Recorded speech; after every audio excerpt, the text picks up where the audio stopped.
திருப்பரங்குன்றத்தில ஒரு பாட்டு படிக்கணும் சண்முகா,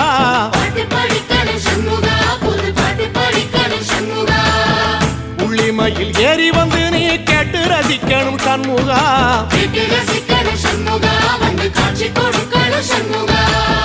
திருப்பரங்குன்றத்தில ஒரு பாட்டு படிக்கணும் சண்முகா,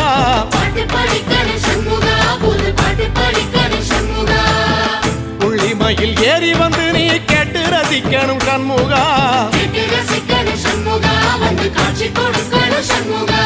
பூபாடமும் பாடுவேன் ஒரு ஆலோலமும் பாடுவேன், கந்த சஷ்டியும் பாடுவேன் ஓ கந்த புராணமும் பாடுவேன், சின்ன நிலவிலும் சின்ன விளக்கிலும் காட்சி கொடுக்கணும் சண்முகா, உன்ன நினைக்கிறேன் சண்முகா, என் நெஞ்சுக்குள்ளதா சண்முகா.